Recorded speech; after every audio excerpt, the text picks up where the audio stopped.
Welcome to Commons Conversations, a series of interviews with campaigners sharing their experiences and insights into activism, learning and movements, radical history, and more. The podcast is produced by the Commons Social Change Library, a website containing over 1,000 resources for campaigners, which can be accessed for free at commonslibrary.org. The library contains many other podcasts, including other episodes in our series. This episode is from our second series and was originally broadcast on Community Radio 3CR. In it, Aoife Carli-Hannan, Engagement Officer with the Commons Library, chats with Ned Howey, the co-founder of Tectonica, a movement-building agency whose stated mission is to create a seismic shift in the way politics are done through innovations that empower social, economic and environmental justice movements. Alongside directly helping organisations, political parties and unions with an array of strategic, creative and technological services, the agency also created and facilitates the Tectonica Organising Network.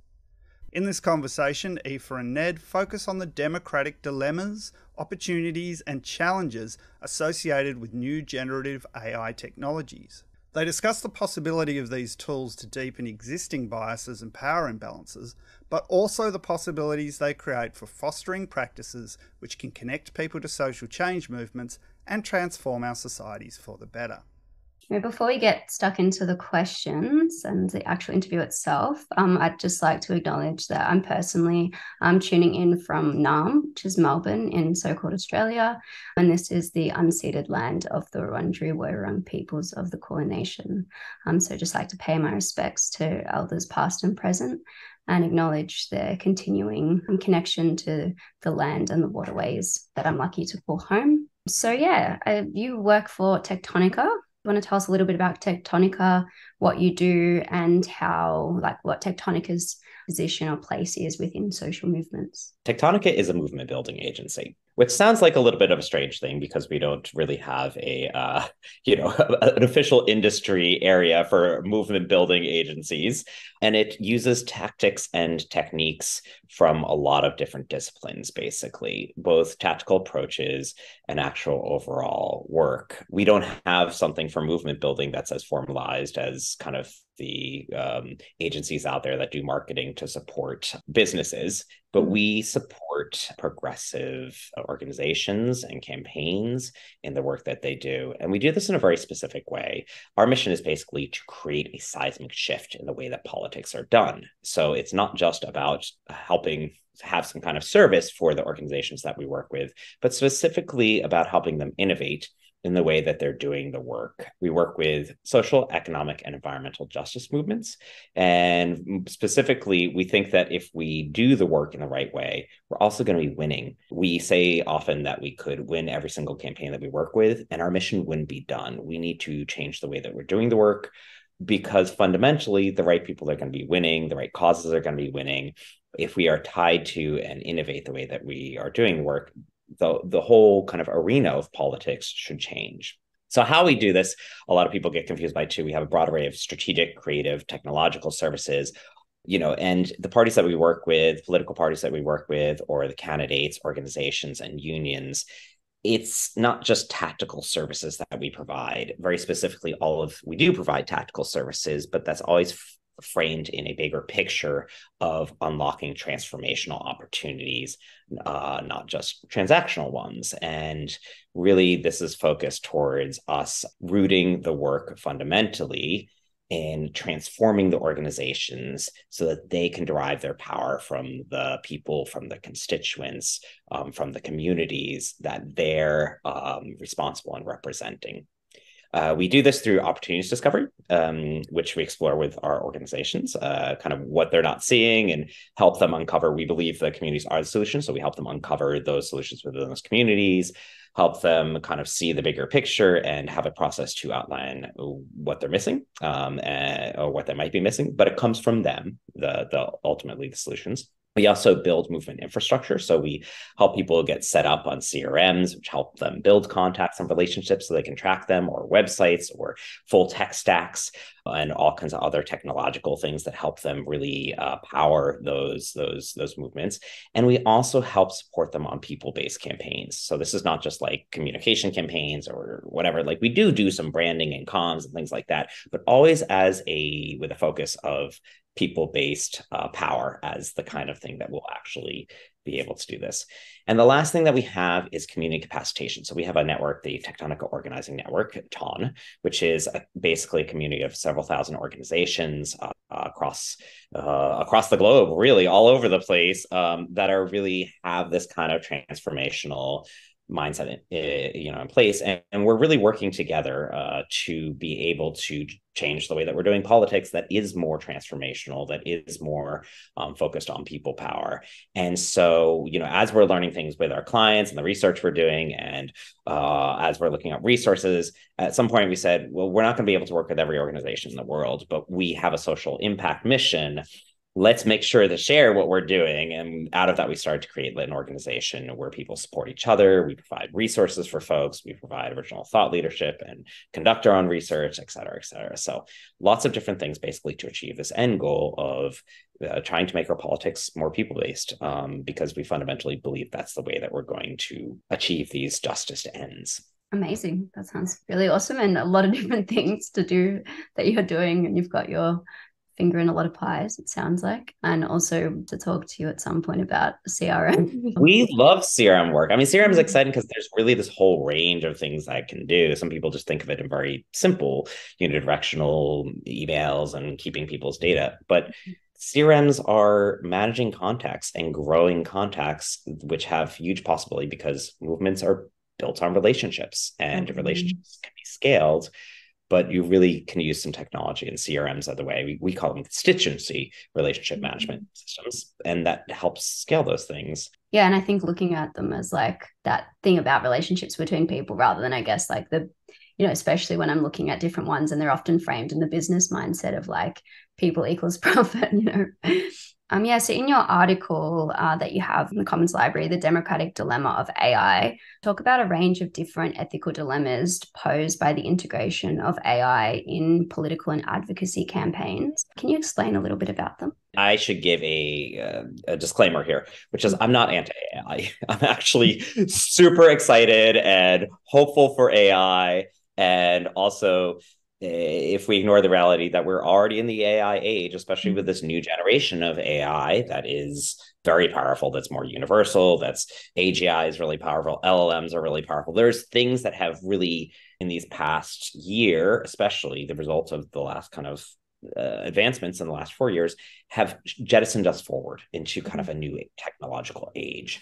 This technological age is as powerful, I think, as the Industrial Revolution. I think it's a really good, if not more powerful, honestly. It's not so much just like, oh, these things that we have now are really exciting. The speed at which these are developing right now in their fundamental possibility and potential for change is astronomical. Once you start to look into the things that we couldn't do, a year ago are possible now, and what we'll be able to do in a year or two, a lot of the current kind of standards that we think of the world working are just going to disappear and be replaced by things that are far more powerful, far better. And this is going to improve our lives. So I want to say, I'm really excited. The Industrial Revolution, it did some amazing things, and also some horrible things, especially those things that we weren't thinking through or weren't prepared for as our world changed. Because it is powerful, we need to be intentional and thoughtful about what it has there. So I just want to start by saying, don't fear AI. Be intentional, be cautious about AI because it is powerful, and we want to mitigate some of those potential harms as much as we can, and also power it towards the right things. The Industrial Revolution is really where a lot of our organizing practice came out of, and that was because of the harms, the systemic harms that was causing that we were not seeing at the time. We had women in textile factories that were burning down without any fire regulation, and organizing that happened in response, and the differentiation that didn't happen previously in terms of wealth, and all these kinds of things that basically we had to be set up to fight the changing effects and systemic harms coming out of the Industrial Revolution, despite all of the good and, things that helped us a longer lifespan and better goods and all this stuff. We had to think of AI like this and prepare ourselves for it. It doesn't mean deny the reality of AI, or let's just not use that because it could be dangerous. It means let's look at the full giant potential impact of these and be super intentional as we go in. And there's a number of different ways that things could really have an impact in terms of the components, especially around politics, civics, campaigns, advocacy, etc. First of these is just maintaining a lot of the standard tech considerations that we had in the past. Quite frankly, all of the stuff concerns with data and privacy and all these things that we're kind of already dealing with, but haven't gotten a handle on with social media age and with a lot of the newer techs, they're going to be accelerated a little bit. So we need to even more be cautious of those things. And we haven't solved them for the past. We haven't properly regulated in a lot of cases. We haven't properly dealt with them. We're already dealing with that stuff. And now as we have this kind of accelerating factor of AI, we need to be even more considerate. Then there's malicious activities. Of course, a lot of the stuff that was already going on, disinformation, malicious practices that was already happening, that again is going to even accelerate even more, like exponentially. And it's going to be way easier, especially we have the ability to do it easier, more convincingly, at greater scale. We need to be super cautious of the impact that that's going to have in these malicious activities and be prepared for that entering into our political scenes. But there's one other thing, besides the kind of preparing for us to fight a world that's changing and probably going to create more inequality, and besides the current tech considerations, and besides these malicious activities of deep fakes and all the things that are, increased disinformation, there's one other thing that I think we have to be super cautious of. And again, the Industrial Revolution serves as a really good example, which is systemic harm that happens as we integrate these tools. Our civics change as we integrate new technologies every time. It changes the way that we conduct politics. And this is not about an individual use, but an awareness of the system that's changing as we integrate them and as we update them. And as we get excited by a lot of the opportunities that are there, we sometimes ignore the systemic harms.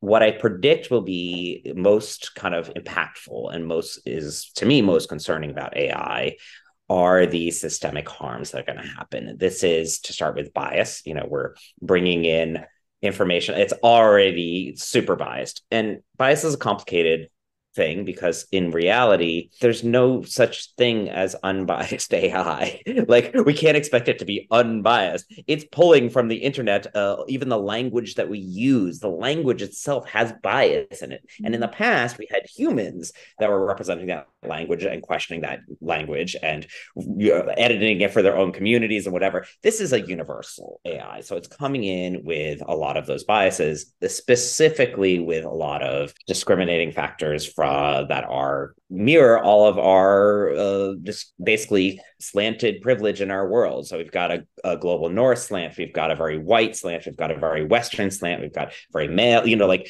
all of these elements of bias are baked in. Even with the conscious efforts of some of these tech companies, they're really baked in. Then we have this other element, which is the trust gap. We already have, I think, it talks about disinformation already being a problem that's going to accelerate. Disinformation is not the disease. Disinformation is the symptom of the disease. People have been making up things about their opposition or whatever, or making up fake things to put out there to manipulate civics since, basically we had democracy. That's not a new thing. What is a new thing is that we exist in a world that's changed because of the social media age, where disinformation really goes out quicker, where trusted sources no longer are trusted. And that trust is, basically, there's a gap now between the civics that is above us and the civics that people used to see in their everyday lives. I call that the trust gap. That's where we're getting populist right-wing people in power, and where people are going out, for example, to vote for Donald Trump because he's, quote, not a politician. They're not excited by the campaign or the policies. They're excited by voting against an establishment that they don't trust. And there's this gap is really damaging our democracies. AI is going to accelerate that. It's a systemic harm. It's going to likely accelerate that trust gap even more. And specifically, we're talking about even having a place where information is, not sourced in humans. It's sourced in the general voice of some, machine algorithms. And of course, people are going to distrust more. So we're going to really accelerate and stimulate in a bad way that trust gap. And the last one of these that I think is really important, that's a systemic harm we should be considering, is the fact that we'll be increasing our transactional practices with AI if we're not intentional about it. Again, there is transformational opportunities, but if we're just doing more of what we're doing more efficiently, or all accelerating the tactics that we currently have, our politics is going to become increasingly more transactional. This is the biggest concern I have, honestly, because we're already living in a world where our direction of our politics is going extremely transactional and away from the transformational. We did this, we surveyed thousands of organizations in a qualitative and quantitative study in 2020 in Europe.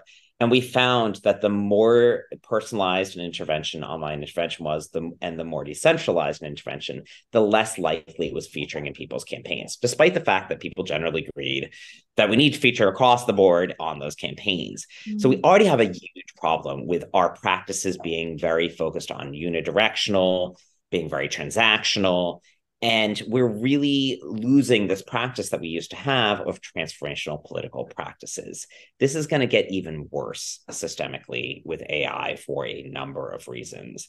And it is the area where I'm most concerned. A lot of our political practices today have participation as kind of a happy accident.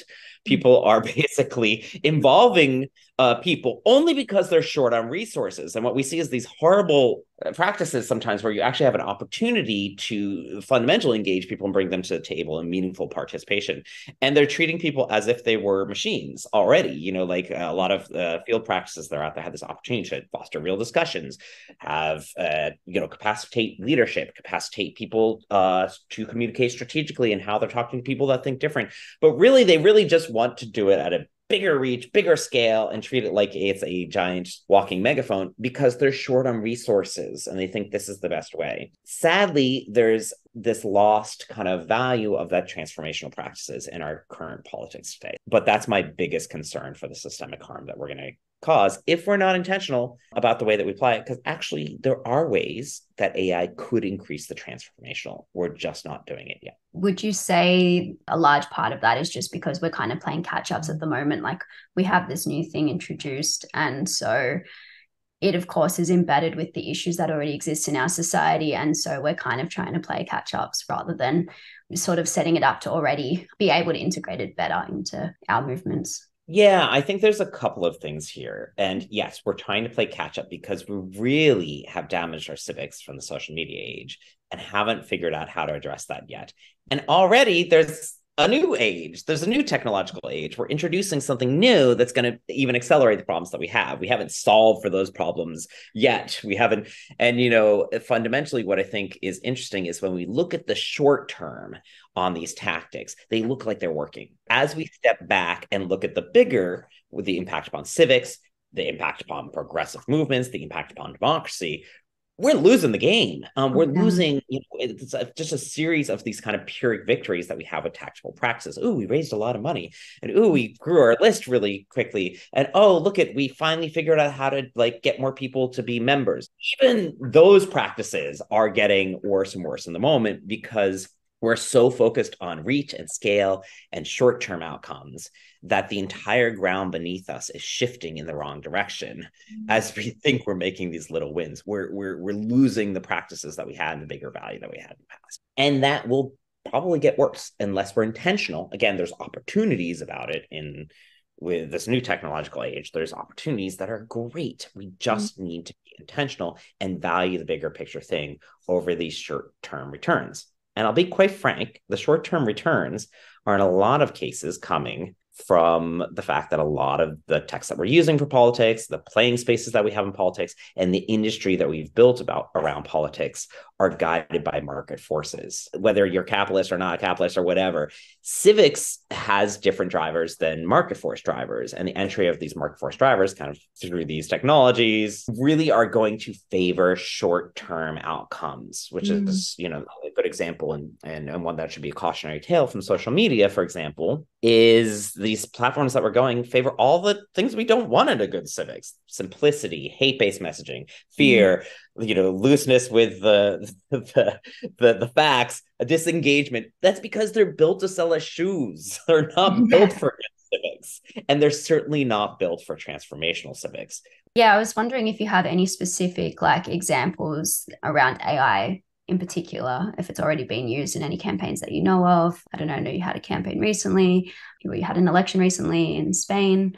People are really just starting to use these, and they're small examples. And so we have different things. We have people using AI tools that are already out there. And I should distinguish, AI has actually existed for a while.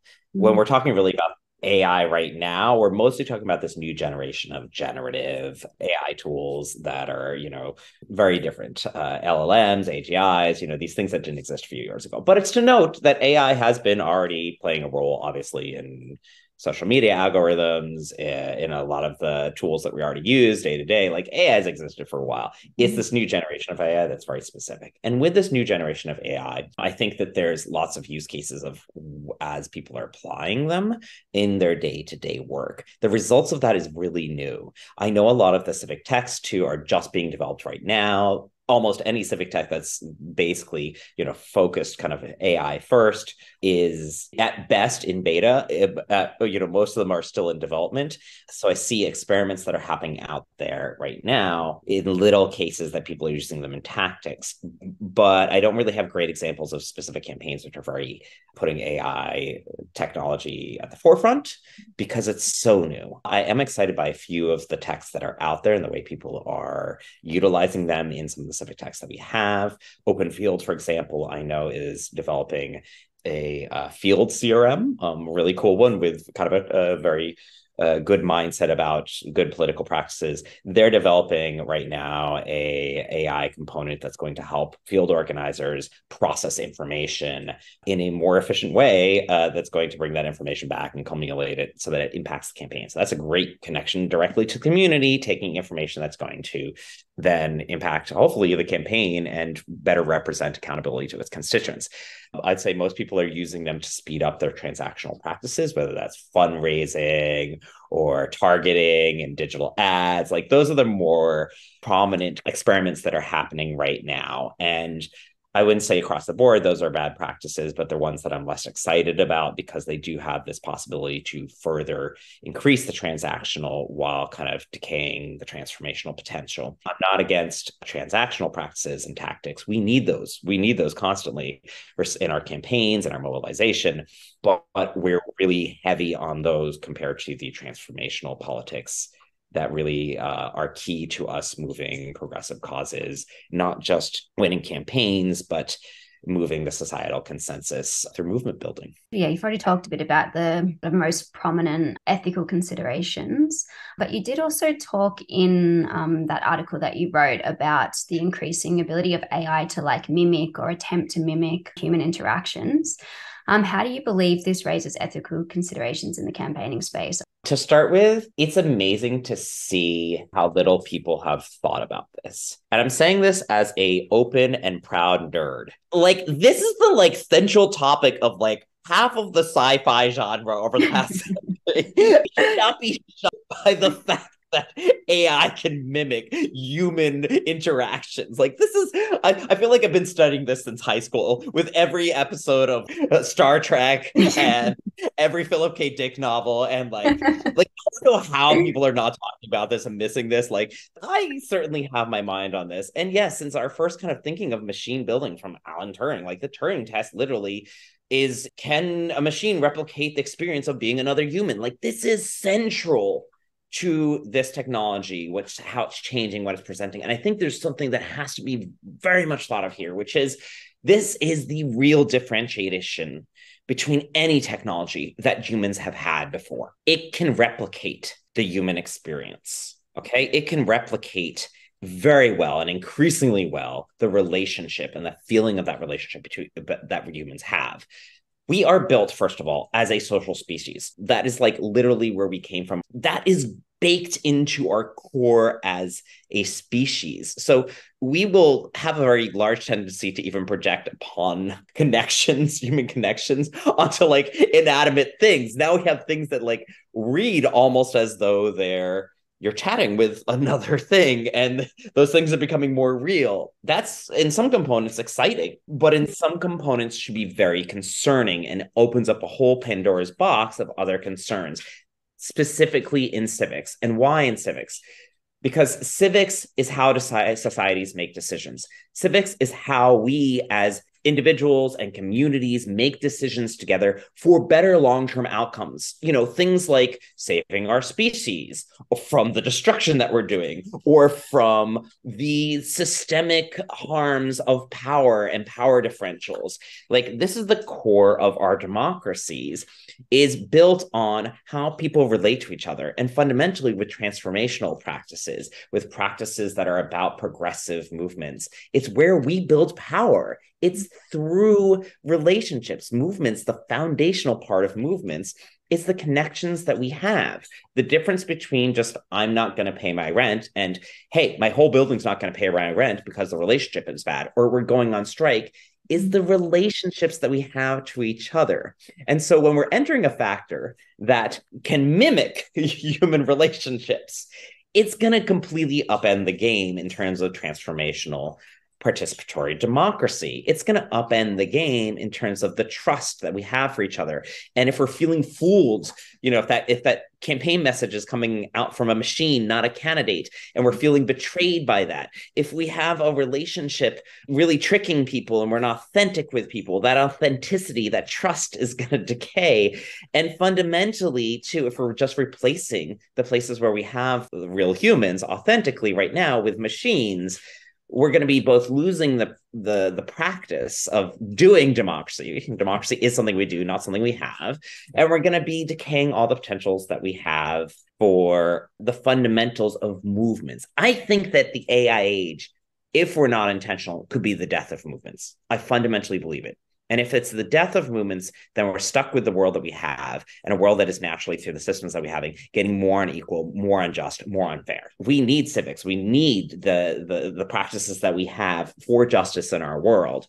And so this potential to replicate the human experience, particularly, is very concerning for me. That's if we're not intentional about it. And I want to be really core here, that we need to have an awareness about the potential of relationships and the role that it plays in politics, because it can go the other way if we put our minds to it, if we're not just applying these tools with like the quickest, the fastest, the cheapest, if we're not just letting market forces enter in and just being like, well, this particular fundraising vendor, or this particular like list building service, or this particular whatever, like it can do it faster and cheaper and at greater scale.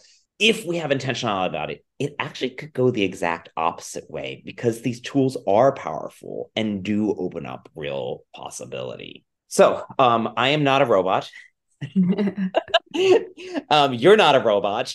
And our constituents are not robots either. And they're not just subject to our organizations or campaigns. They are our organizations and campaigns if we're doing civics right. But that means that we have to make sure to be accountable to them, to bring them to the table, to give them a place, and make it about participation. Yeah, I think it's really interesting what you're saying as well in the beginning of that about being a nerd and looking at AI from a long time through sci-fi and that kind of like prediction of what the future will look like. And I think I grew up in the MSN age. So we had like what was sort of an early iteration of ChatGPT, I guess, in like SmarterBot and those kind of things. Kind of addictive it is once there does feel like something there's like a relationship with. It's going to get way more wild. ChatGPT, I use it and I love it. And I will find myself at times getting frustrated with it, getting excited with it, like having an emotional attachment with the relationship I'm having with ChatGPT.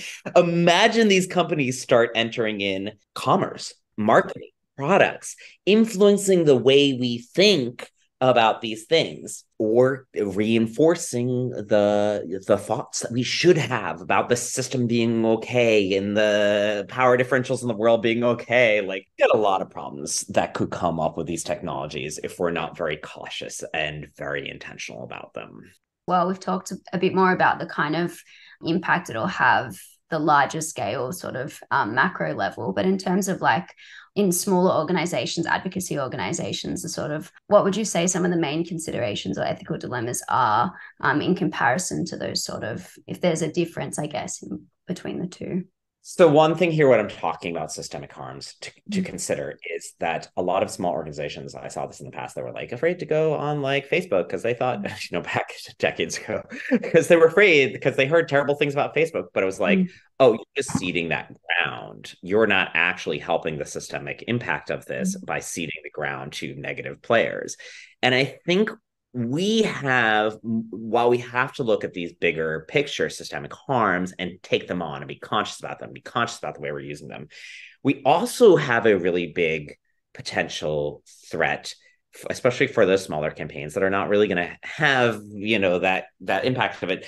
If they individually just abandon out of concern or whatever, that's going to have a harm too for our progressive causes and our progressive movements. Particularly because those that are being driven, the more powerful people, are going to adopt these really quickly. They have the resources and the space to actually learn and adopt really quickly, whereas our smaller organizations and campaigns often don't. So if they, they're already pressed for resources, they're already short on time. I'm not saying that we shouldn't dive in and experiment with AI with these small organizations. Quite the contrary. I'm saying we should. And I've heard from people that didn't even try AI. Oh, I'm not going to try it because it's just concerns and whatever. And I don't believe in all that. And it's, it's not going to replace me or whatever. Like, no, it's not going to replace you. You're going to be replaced by those that know how to use AI. This is a part and a tool that we need to be using, and we need to lean in on that with intentionality, of course, and with looking at ways that we can, as a movement, broader progressive movement, as people that believe in transformational practices and movements, how we can actually use these tools to actually affront the issues that we're going to come up with: a changing world, a more unequal world, new problems that we haven't even thought of yet. So small campaigns should be leaning in on AI. And particularly, I think a lot of our small campaigns, as they should, represent communities that are already underrepresented. And these AIs are already showing, that there's a huge gap in the uptick in adoption between communities that are more privileged and those that are not. So we're already on the back end of these things. We need to be supporting us for the adoption of these tools. Of course, with intentionality, of course, with the awareness of a new world of unequalness that's coming out of these. Of course, with all of the ways that these could be used bad, and make sure that we're not, replacing our constituents' voices, and make sure that we're not alienating our constituents or being inauthentic or losing the trust. But yes, can we use these tools for being better at what we're doing? We must. I think that's definitely really important. Something I've noticed a lot with a lot of people in the sort of advocacy space is a sort of, I guess, arguably conservatism when it comes to new technologies and a fear of them, because I guess you have the potential harm, and also just sometimes a bit of a hesitancy towards new things in an ironic way, sort of, new phones or new social media, TikTok or whatever the latest thing is, it'll be, oh yeah, but there's potential issues or something like that. But it's definitely unhelpful. And then you also then get left behind in that process. And I think especially like you're saying with AI, it's such a massive shift. We are by definition going to be on asymmetrical power challenges. Those that are fighting for environmental, economic, and social justice, we have less resources and less power. So we have to, it doesn't mean we can't win, because we can build power. And we can do that through collective action and coordinated action to have a greater power output, and by making power visible within our communities. But what we need to make sure of is going in is that we're going to be less resourced. We need to take advantage of every tool that we can in doing so. But we need to do so intentionally so that it doesn't cause greater harm to our communities or untether us from our communities, detach us from the voices of our communities. We need to be using it to bring people, to build more power amongst those communities and center it in those communities. And if we're not cautious about how we use it, we will be doing the contrary. So it's not really if we use it, it's really a question of how we use it. So yeah, what strategies would you suggest for imposing limitations on the utilization of AI in the context of political campaigns? So first, it's about what we're trying to achieve with it. If it's just turning up the volume on transactional practices, we have to be very cautious. I don't think, especially as places like the US right now, where there's just everyone is burned out on being bombarded with spam, and there's not good regulation around using people's data consensually. Like, I don't think just turning up the volume is going to help us engage more people in civic politics, which is really what we need to be doing. So the intention being participatory, the intention being transformational, that's really key. It's very much about what purpose we're putting them towards. Secondly, in terms of more like tactically, when we're applying these, we need to be very aware of the different ways which we can use them. Are we using it to proofread something we wrote? Or are we asking it to generate something original? Those are two very different things. And I'm not saying one is good or bad. I don't know. But we need to be intentional about how that is. And when we're using them in different ways, be conscious of the impact of that. So one of the things that I'm very big on, and I think is very key, is transparency when these are being used. You'll notice at the bottom of my blog articles, I'll say exactly what generative AI was used for, whether it was the image. We need to be transparent with our audience, which are constituents ultimately, that we are using these in a certain way. Was it just used to proofread, or was it sourced from that? Those are very different things. And I think we need to maintain the trust. We need to be transparent about that and aware of the authenticity of how that is. Secondly, when we're using these tools, let's say we're using it to write a fundraising email, it's going to bring in all the language and bias. I was doing some experiments, and I talked about this in one of my blog posts around like talking about abortion and reproductive rights. And I very consciously didn't use the word woman to see if it's tease out to see what it defaulted to. Of course it used woman. It's coming from the general like consensus, whatever. It did not use pregnant people. And so it was immediately in its language assuming the exclusion of non-binary and trans women, it was. So we need to be super cautious that if we're going to use it as the source of that, it's coming from a general consensus source, which is the thing that usually as progressives we need to be challenging. And so we need to really double check and go in like, is this really speaking our language as it develops language? Or is it speaking language of power of the global north, of white male cis hetero, all of the privileges basically. And so we need to be super conscious that in the way that we're using that information and drawing from there. That had me thinking, to be honest, because I've definitely considered that in terms of like when you ask it questions, and I've seen it answer questions very blatantly biasedly, but less in the consideration around the actual specific use of language in messaging.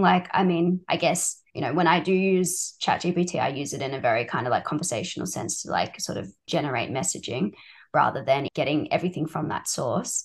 And also, I would add to that, it's going to, while being very useful and quicker, it can also limit our political imagination. Creation of these sources, whether that's images or words, but they carry bias with them, because they're representatives of how we understand our world. It's going to be much easier when it's coming from an AI-generated machine to basically miss those places where we should be questioning. Progressive work, as we know, it's really hard in organizations. Everyone's very opinionated. We know this, but that's why they're there. And there's a lot of conflicts within the movements, within the organizations. And a lot of times, yes, that's frustrating. Sometimes it feels slow to move things. But that conflict is actually part of the work that we're doing. When somebody raises their hand when we're doing, work around reproductive rights and says, no, we should use this other language because it's excluding people. And then we have a discussion around it. I'm not here to say which language we use because I'm not the person most impacted by that issue. But the conflict that we have around that at the table is actually a key part of us moving transformationally from an unjust world that we live in to a more just world that we want to build. And if we remove that through just accepting the bias of AI, because the work gets quick, and we look at, hey, let's win a short-term gain in this specific campaign, then we really are limiting ourselves and the potential that we have as progressive movements. And I guess in that as well, it's because it's being, AI is built on the existing world that we live in and the existing information that it is, pulling from, then how can it be transformational? How can we envision something through using that same language and that same framework, I guess, as well? That is exactly it. Yes, we're going to freeze our politics in the unjust consensus understanding of the moment rather than continue to challenge it in its underlying part. I mean, it's funny because people talk about movements and they use it in like very different ways, but movements mean a thing. The thing that we're moving is society's consensus understanding. It is transformational. And that doesn't just happen at the societal level. It happens in our campaigns at the individual level and at the community level through our organizations and through the work that communities are doing. But fundamentally, we're not just democracy is not just taking a giant survey of how everyone feels about something. Democracy is a practice that we conduct. And specifically, democracy is a practice that we take part in. And as we take part in it, we move that ground to a better, more just place than it currently is. For me, it's not just about a constant battle of having the best conversation of ideas, not just a marketplace of ideas. It's about constantly unlayering and bringing forth the visibility of communities that we're not even seeing in our very unjust world. Yeah, so I guess like you were saying, AI is obviously not going away anytime soon. And you've talked a lot about how I guess we can use it in a transformational way. What is your, I guess, vision in an ideal setting of how we could use AI and how it can really better our movements? I am so excited by AI, and I think we've really just started to scratch the surface. To share a personal story, I mean, I never planned on owning a business. I'm 14 years in, and I'm still like, what happened? I never imagined myself as a business owner. I never thought of myself.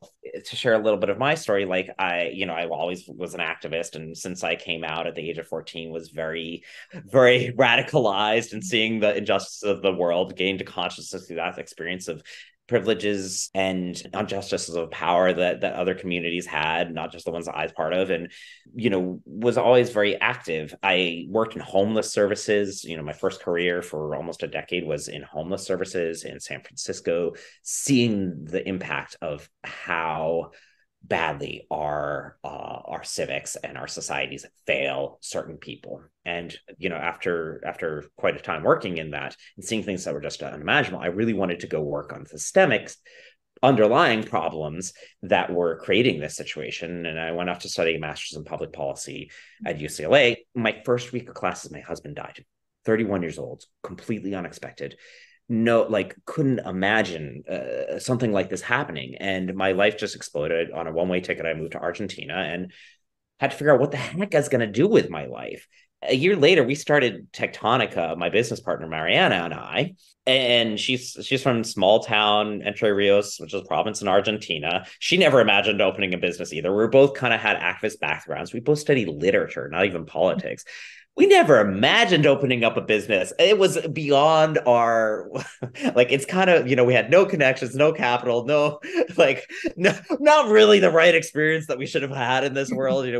We've built it through the clients and from listening and learning from our clients over the last decade and so years, but it's been really challenging. And I think, I don't think it's kind of a small miracle of fate and real drive, really a lot of that drive coming out of my own experience and the own having lost my partner and really wanting to create a space and feeling the need for more justice, that we were able to build this thing through perseverance. It's kind of a miracle that we've survived the years that we did. We had some hard years, but I knew nothing about business. But I also think that my voice is important in the work that we do, in the work that we're having. Coming from an experience of 10 years in homeless services probably is better, I think, to have people that build businesses off of seeing the injustices firsthand. I see our politics and I see so many people that need to be the most important people that don't have access to being represented, to being part of those politics, whether it's working in political businesses, whether it's working in organizations, whether it's represented in democratic representational politics. I see people shut out of these things because they don't have access to the information. They're not the elite. They didn't study the right thing, whatever. AI has a huge potential to help people that come from backgrounds that are out there go more represented and be more present in the spaces where we most need that representation. And I like, even in my work now, I'm like, God, I wish 14 years ago when we started Tectonica, I could have looked up how to structure a business, or things that I've learned over the years, reading hundreds of books, literally just desperately trying to figure out how do we do this thing. But ChatGPT and other AI sources make this information so much more accessible, make the work around it so much more accessible in a way that I really hope other people that are have an idea or starting things or want to build things or want to enter politics or want to run an outsider campaign, that they have access now in a way that they didn't. And that's fundamentally one of the things that AI has huge potential to actually do, is to give people access to the information and to tools that they haven't had previously. It skills people up in areas where they shouldn't have to study 4 years of business or 4 years of politics or whatever things that they might not generally have the privilege to be able to go and do, like others that currently are represented do. But beyond that, in terms of the text that we create and the way that we actually use these texts, AI is amazing because it can take unstructured data and form it into structured data. It has the ability to be very conversational. It has all these abilities that we could be applying them for actually building stronger connections, for identifying our motivators, for looking at these things that fundamentally do build relationships with people. I look at the practices that are good practices about going deeper and engaging people more, and I'm like, wow, there's so many opportunities for AI right there. Right now, we're not doing a lot of stuff because we don't have the resources, and it's a good way to do it efficiently. A lot of people, we were aiming more towards transactional practices of just sign them up on a petition and ask them for money, do a big social media campaign, whatever, instead of the like, hey, let's jump on the phone and connect people, which is what movements actually are about, connecting people. Those things, whether they're events or supporting small groups to develop community strategies, or actually connecting that first person that signed that petition to a real person that has a shared passion about that thing, those we can find AI tools and build AI tools and apply AI to actually help us do those things better. Maybe we can connect people that have shared motivators together. Maybe we can even just like simple things that we're not doing right now, like connect their schedules so they can have a call. AI has all of these, potentials to assess the information of why they signed that petition and what are their true motivators and how they want to participate in ways that we're not asking people to build deeper participation around. There's so much fundamental potential for these tools that we're really just starting to explore if we're dedicated to making it about more participation, more representation of voice, people being more at the table, involved, engaged, and having a bigger role in our civics and our democracies. Going on from that as well, do you think, talking about the kind of climate that we're in at the moment and the thing around relationships, and especially around like our connection to people being kind of fraught, I guess, not post-COVID, but post that lockdown period of COVID where we already had so much disconnection, and then we have AI coming in around that time. Do you think there's sort of our relationship to AI, do you think this new technology AI has been influenced by that as well?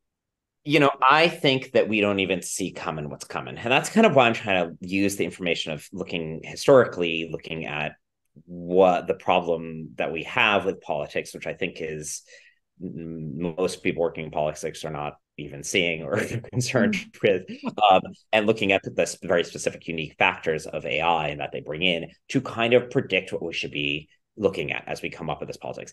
We got sidelined by social media. I mean, remember the whole like 2008, 2014 period? We were super excited by like social media. And we're like, wow, Obama's segmenting like emails. That was like a very exciting thing. Wow, look at like Occupy Wall Street. Hey, look at the Arab Spring. And we didn't see coming what was coming with social media. And the fact that after Obama, we got Trump. And, yes, we got the Arab Spring, but in Egypt, the people that had been building ground, community infrastructure was the Muslim Brotherhood, won, because yes, we can tip a thing with social media and this new internet age, but we couldn't sustain relationships in a way that was for the people that were really the ones demanding change in democracy. Yes, we could have Occupy Wall Street, but have we really solved the problem of wealth inequality and the unfair situations?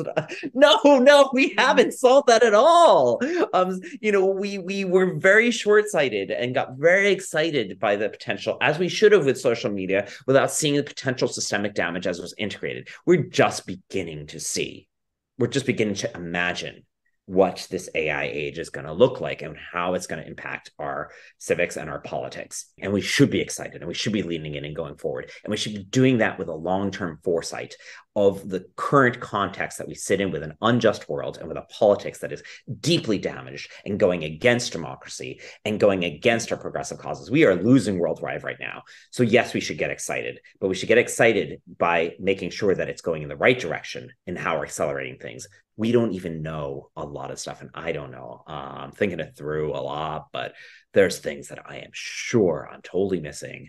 There's things that are going to happen in our world that we're just not seeing. Will we have deep fakes? Yeah, we'll have deep fakes, especially in this next 2024 has more elections than in the world, than any year until 2048. So we're going to have a lot of cases where we're seeing immediately the impacts of AI. We haven't figured out how to regulate it, so it's really out there. We're counting on people to be ethical, which is totally wrong, because people are not going to be ethical, both because there are people that don't wish to be ethical. There are people that are more, trying to make a buck. Quite frankly, there's market forces that are going in, and quite frankly, even in some cases, we have a race that's out there. And we're going to excuse a lot of stuff just by saying we have to win. And so, I think that, yes, we have to win, but we have to look at the big picture of winning, not just the short-term wins. And a lot of people are going to justify a lot of bad stuff by saying we have to win. That's going to create longer-term systemic harm. Our long-term outcome is going to be greater than the short-term immediate thing that we're facing.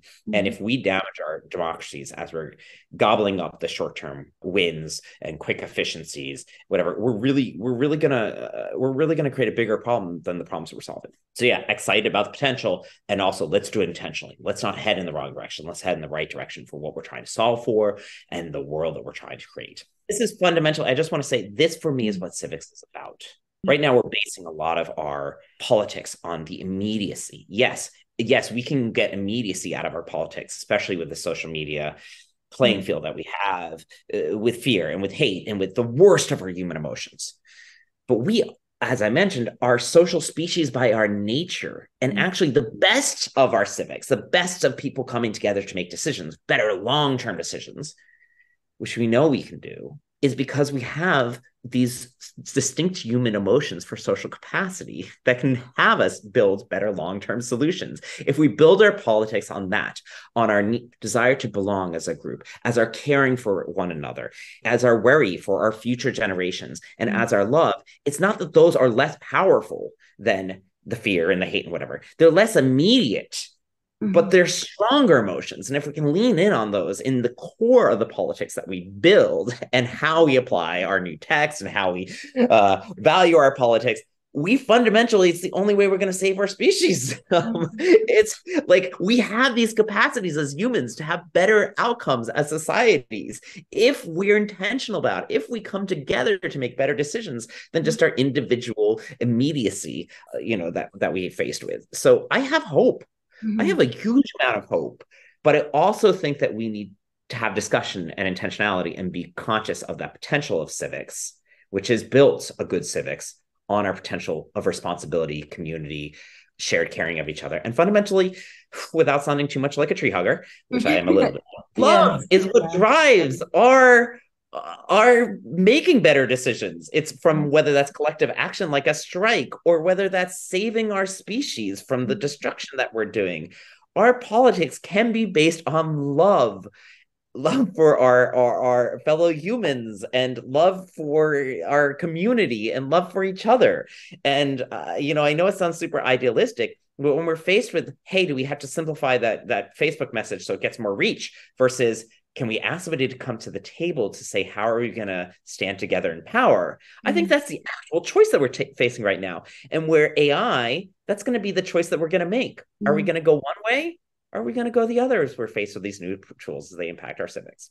Absolutely. And I think on that note as well, we should be idealists on the left. And I think we're often skepticists, but if we are going to be motivated and maintain the motivation and the drive to believe that we can create the world and that we want, that we need, that our, like you're saying, that our species actually needs to sustain itself, to exist, we have to have that idealistic, and also with, you know, the understanding that it's not just going to be all okay, but that we need to envision that world and have to keep that in our mind. Thank you so much for your time. That was really awesome. And I know a million more questions I could ask now, and I'd love to talk more about them. And let's see how these AI experiments go, and then we can either commiserate or celebrate. Yeah, exactly. Yeah, so I would say too, we have to have these discussions. That's why I'm so appreciative of you invitation to have this interview and to share some of these things, because I am really concerned. And the only way we're going to solve this is through dialogue, discussion, intentionality, and by holding ourselves to the direction that we want to go in. That's how we establish the direction, and then we need to do it. You've been listening to Commons Conversations, produced by the Commons Social Change Library, a website containing over 1,000 resources for campaigners, all of which can be accessed for free at commonslibrary.org.